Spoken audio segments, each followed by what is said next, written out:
Let me ask you something. Have you ever found yourself sitting there, staring at your phone, wondering why he suddenly stopped putting in effort? Like 1 minute he's all into you, texting you good morning, making plans, hyping you up, and the next, cold, distant, dry. And you're left asking yourself, did I do something wrong? You didn't. But I know that feeling, that pit in your stomach when someone you cared about starts treating you like you're just an option, like you're convenient when it works for them, but disposable when it doesn't. And you start questioning yourself. Maybe I was too available. Maybe I should have waited to reply. Maybe if I just stay chill and give it time, he'll come back. But deep down, you already know what's up. You feel it. You know you've been giving more than you're getting. You know you've been compromising your peace to accommodate someone who isn't even meeting you halfway. And yet here you are, still holding on to crumbs, hoping they eventually turn into a full meal. Let me tell you this with love. You are not crazy for wanting to be prioritized. You are not too much for needing consistency. You are not overreacting for expecting someone to treat you the way you treat them. Sis, you're just tired of being treated like a backup plan when you've been showing up as the whole package. And here's the truth no one tells you. The moment you feel like an option is the moment you need to remember who the prize is. You. You are not auditioning for a role in anyone's life.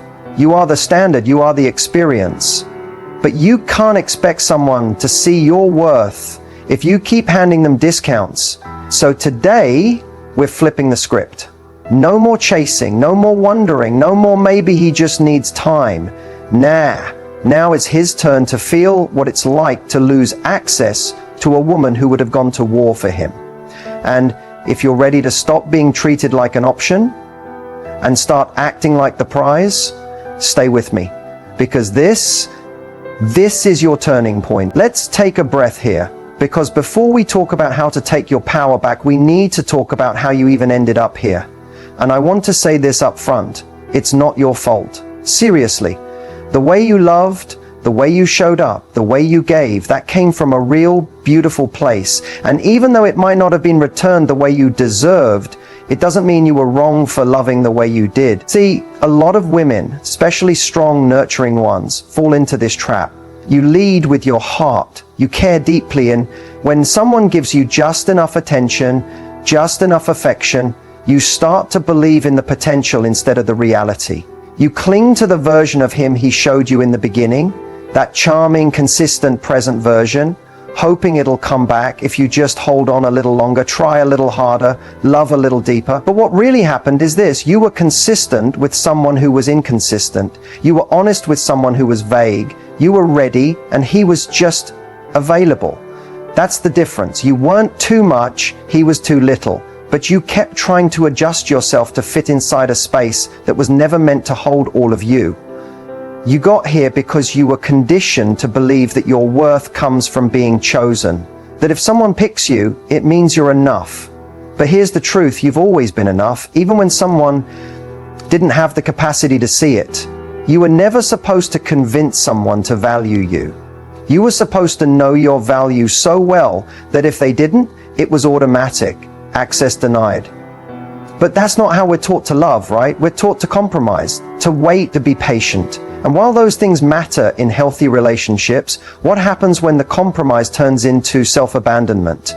When the patience turns into tolerating emotional breadcrumbs?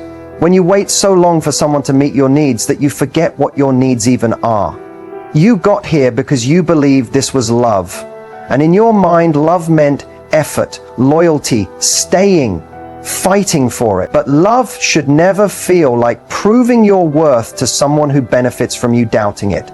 You've been stuck in a pattern, not because you're weak, but because you're hopeful. You've seen the best in someone and thought, if I just love them a little more, maybe they'll see it too. And here's where the shift happens. It's okay to be the one who gave more. It's okay to have loved fully. That doesn't make you foolish. It makes you real. But going forward, your love has to come with boundaries, with discernment, with standards. Because the truth is, the people who are meant for you won't need to be chased, fixed, or constantly reminded how to treat you. So if you're sitting there wondering, why do I always end up in this position? It's not because you're broken. It's because you've been loving from a place of survival instead of a place of worth. That ends today. The moment you realize that how someone treats you is a reflection of them, not you, that's the moment you start to break the cycle. You didn't end up here because you're unlovable. You ended up here because you kept loving people who weren't ready for you. And from this point forward, you're not shrinking to be digestible. You're not settling to avoid being alone. You're not carrying the emotional weight of two people. Now that you know it's time to choose, here's the part no one really talks about. The moment you decide to pull back, truly pull back, the energy shifts. Not just in the dynamic with him, but within you. Because for the first time in a long time, you're no longer moving from desperation, confusion, or fear of losing him. You're moving from clarity, from strength, from self-respect. And let me be clear, pulling back isn't the same as playing games. This isn't about trying to manipulate or make him chase you. This is about redirecting your energy back to you. It's choosing silence over begging, peace over proving, distance over self-abandonment. When you pull back, you stop chasing his potential. You stop overthinking his mixed signals. You stop waiting on the bare minimum and calling it effort. And that shift, that's powerful. Because the same woman who used to overextend, overgive, and over-apologize, she's gone. In her place stands a woman who is done negotiating her worth. At first, it's going to feel uncomfortable. You're going to want to reach out. You're going to wonder if he notices, if he cares, if he's thinking about you. But that's the detox. You're unlearning the habit of giving your love to someone who didn't handle it with care. And the discomfort? That's not weakness. It's growth. You're breaking a pattern. And here's what's wild. He will feel it. Maybe not right away, but he will.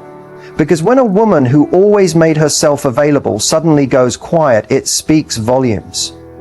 When you stop showing up for someone who took you for granted, they start to notice the silence. And silence can be deafening, especially to a man who got comfortable with your constant presence. He'll wonder why you stopped checking in, why your name isn't popping up on his phone anymore, why the energy shifted. And whether he says it or not, that absence creates space for realization, for reflection, and sometimes even regret. But whether he comes back or not, that's not even the point. Because this isn't about punishing him. This is about reclaiming yourself. The moment you stop pouring into someone who only took, you begin pouring into your own healing. You start seeing yourself through a new lens, not as someone who's hard to love, but as someone who is no longer willing to beg for what should be freely given. You get your time back, your emotional energy, your peace. You remember what it feels like to wake up and not immediately check your phone for his name, to eat, breathe, sleep, and exist without waiting for a response that never came fast enough. You start to fall back in love, not with him, but with you. And here's where the real power lies. When you pull back, you're not just shifting the dynamic, you're changing the story. You're no longer the girl waiting to be chosen. You're the woman who chooses herself. You're no longer asking, why doesn't he want me? You're asking, why did I ever settle for so little when I give so much? And let me tell you something. The version of you that comes out on the other side of this, she's magnetic. She doesn't chase. She attracts. She doesn't tolerate. She commands. Because when a woman reclaims her energy, that's when she becomes unreachable to anything less than she deserves. So if you're in that in-between space right now, where you're pulling back but it still hurts, stay there, keep going. That discomfort, that's your rebirth, that's your glow up in progress. You're not losing anything, you're organic. Let's talk about the power of no contact. Not let me ignore him to see if he notices. Not I'll wait for him to text first, but I'll still stalk his socials. I mean real, intentional, boundary-driven no contact. The kind that protects your peace, accelerates your healing, and puts your power back where it belongs, in your hands. Because here's the thing. Silence is not weakness.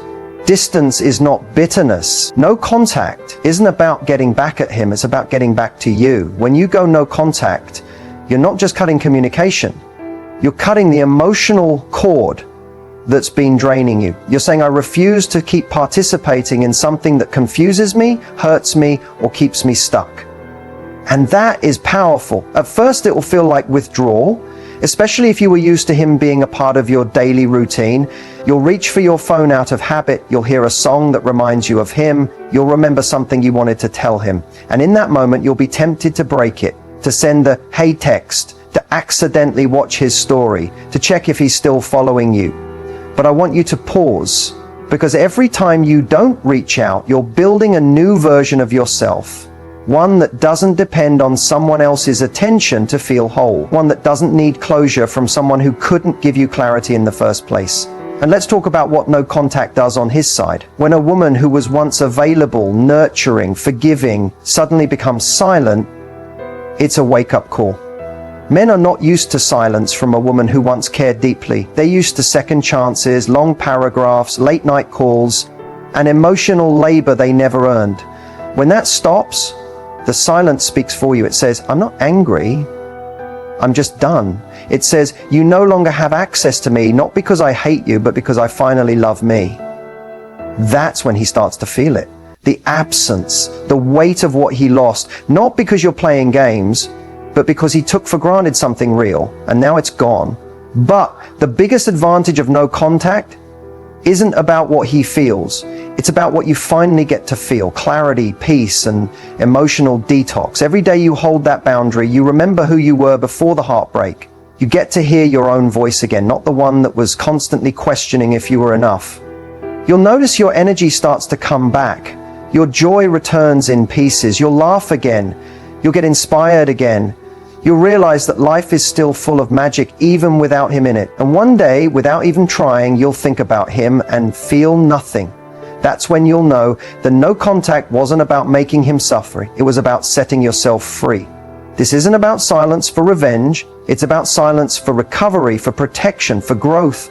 Because not everyone deserves access to your softness, your presence, your energy. And when you go no contact, you send a very clear message. Not to him, but to yourself. I choose me this time. So if you're deep in the no contact phase right now, keep going. Don't break it. Don't chase. Don't check. He knows what he did. He's feeling it in ways he'll never admit out loud. And even if he doesn't, that's not your problem anymore. Because the version of you who's committed to her healing, she's not looking back. Now that you've gone no contact, you're probably facing the hardest part. Not the silence between you and him, but the noise inside your own mind. The thoughts that whisper, what if I was the problem? What if he changes for someone else? What if I just waited a little longer? That's why this next step is so important, rewiring your mindset. See, most of us were taught to chase love. We were conditioned, sometimes from childhood, to associate love with proving, earning, and fixing. If you grew up learning that love had to be fought for, that love came with conditions, or that your worth was tied to someone else's approval, then it makes sense why letting go feels so unnatural. But just because something feels familiar doesn't mean it's healthy. And just because someone didn't love you right doesn't mean you're unlovable. Rewiring your mindset starts with one core belief. You are not hard to love. Read that again. You are not too emotional, too needy, too intense, too difficult. You are not the reason he couldn't show up. He is. Because the right person won't be intimidated by your standards. They'll be inspired by them. But the wrong one, the one who benefits from your insecurities, he'll keep you in a loop of questioning yourself until you finally break free. So here's where the real work begins. Every time that old thought creeps in, the one that says, maybe if I looked different, maybe if I didn't catch feelings, maybe if I didn't care so much, you replace it actively, consistently, relentlessly. You say, no, I did my best with what I knew. I showed up with love. I communicated. I cared. That is not a weakness. And let's talk about guilt, because that's part of the rewiring too. Guilt will try to trick you into thinking you walked away too soon or gave up on someone who was just struggling. But ask yourself this: who was there for you when you were struggling in that relationship? Who supported you emotionally while you carried the entire connection? You're allowed to choose yourself without explaining why. You're allowed to leave when love stops feeling safe, supportive, and reciprocal. That's not giving up, that's growing up. That's emotional maturity. That's self-respect. Another important mindset shift: stop romanticizing potential. You didn't fall in love with him, you fell in love with the idea of him. You fell for his words, not his actions. You loved the version he showed in the beginning, not the version who left you confused, anxious, or second-guessing yourself. Real love doesn't play hide and seek. Real love doesn't need to be begged for. And finally, stop believing that being alone means being lonely. Some of your most powerful healing will happen in solitude. When you stop filling the silence with distractions or rebounds, you make space to hear you. You learn to validate your own emotions, regulate your own energy, and build a relationship with yourself that no one can take away. Rewiring your mindset means choosing new thoughts, even when the old ones feel louder. It means making your peace more important than their potential. It means loving yourself so deeply that you never again settle for someone who makes you doubt that love. So take this time not just to get over him, but to get back to you. Unlearn the patterns, break the beliefs, rebuild from the inside, because the glow up isn't just about looking better, knowing better. And trust me, the version of you on the other side of this mindset shift, she's not bitter, she's just unavailable to anyone who can't love her the way she now loves herself. There comes a moment, sometimes weeks later, sometimes months, when he starts to notice. The silence hits him. The lack of your presence, your energy, your consistent effort, it starts to echo. He scrolls through old texts, sees a memory pop up, hears your favorite song. And for the first time, he feels it. The loss.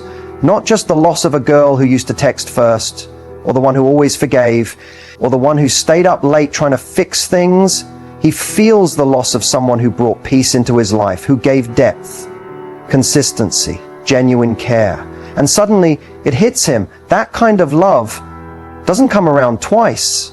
He might reach out with something casual, or hey, hope you're good. Or maybe he watches your story after weeks of ghosting. He might not say it outright, but the energy shifts. He starts to orbit again, testing the waters, trying to feel if the door is still open. But what he doesn't realize is, while he was out there entertaining options, you evolved. You're not the same girl who cried over the bare minimum. You're not sitting by the phone hoping he finally gets it. Because while he was busy being inconsistent, you were busy getting clarity. While he stayed confused, you started healing. And that's the most beautiful part of all of this. By the time he notices your absence, you've already fallen in love with your own presence. You don't respond the same. You don't react. You don't get butterflies anymore. You get boundaries. And when he tries to come back, not out of love, but out of missing the version of you that was convenient, you simply don't care anymore. Not in a bitter, revenge-driven way, but in a calm, healed, peaceful kind of way. The kind of, I wish you well, but I've moved on energy that comes from real growth. The kind of detachment that doesn't need closure because you became the closure.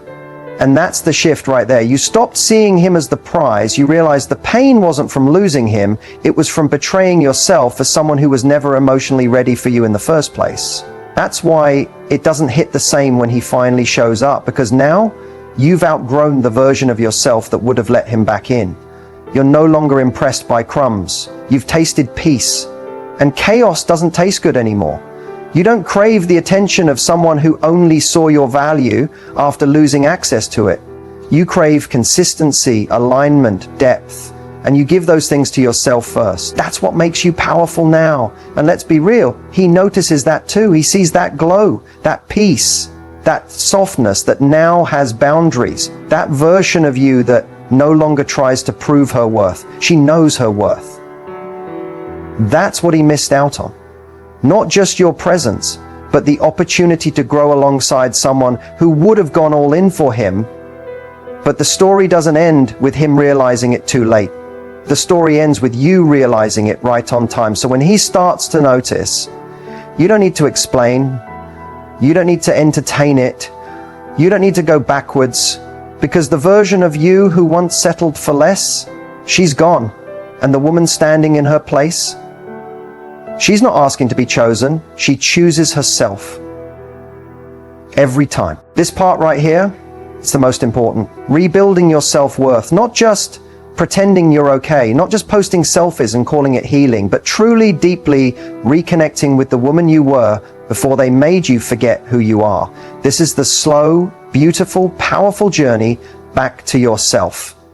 Let's be real, being in a relationship where you are treated like an option leaves scars. It chips away at your self-esteem little by little. Every unanswered text, every broken promise, every time he made you feel like you were too much for simply wanting to be chosen.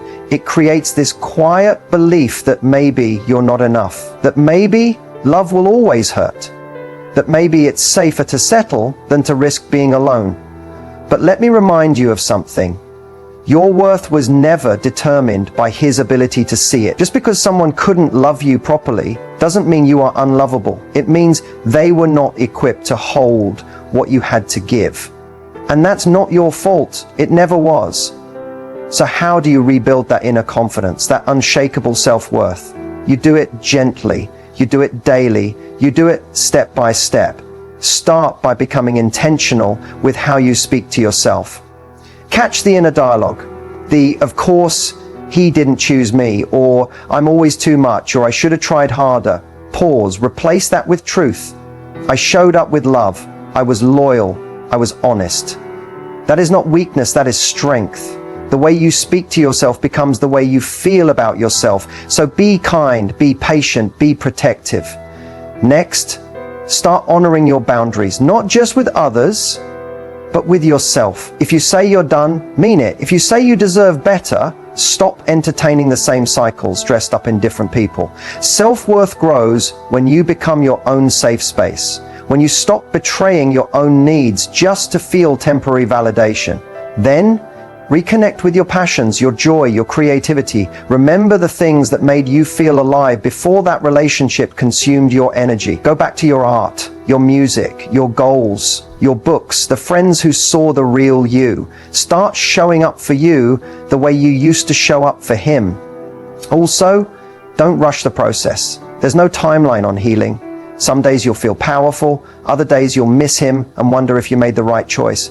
That's okay. Grief is not linear, but each day you choose yourself, even in small ways, you're rebuilding and you're reinforcing the belief that you deserve love that doesn't hurt, that doesn't leave you guessing, that feels safe, true, soft, and mutual. And perhaps the most underrated part of rebuilding self-worth, learning to receive. Let the right people love you. Let your friends pour into you. Let yourself be supported. You don't have to prove or earn care. You just have to believe you're worthy of it. The day you fully realize your worth is the day your entire world starts to shift. You walk differently, speak differently. You no longer chase, beg, or shrink. You understand that your presence is a privilege, and anyone who doesn't recognize that doesn't belong in your space. So keep going. Rebuilding doesn't happen overnight, but every step you take back to yourself, that's a victory. That's the glow up. Not just the outer one, the real one, the one no one can take from you. Because the woman who rebuilds her self-worth after it's been torn down, she becomes unbreakable. And the next time love enters her life, it'll have to rise to meet her. Now, let's talk about the moment everyone waits for. The glow up, not the one where you just get your hair done, post a fire pic and wait for him to slide back in. No, I'm talking about the real glow up. The one that happens deep within, the one that doesn't need an audience, the one they didn't see coming, and honestly, didn't deserve to witness. Because the truth is, when someone treats you like an option, they expect you to stay small. They expect you to stay hurt. They expect you to always be there, waiting, checking, hoping they change. They never expect you to outgrow the version of you that accepted their bare minimum. But that's exactly what you did. Your glow up started the moment you stopped explaining yourself. When you stopped trying to prove your worth to someone who never truly saw you. When you let go, not out of anger, but out of peace. That's when everything began to shift. They didn't see the late nights you cried in silence. They didn't see you rebuilding your confidence piece by piece. They didn't see you learning to fall back in love with yourself even when the world tried to make you believe you were too much, too emotional, too intense. They didn't see your healing, but They'll feel the results of it. Because your glow up isn't just about how you look.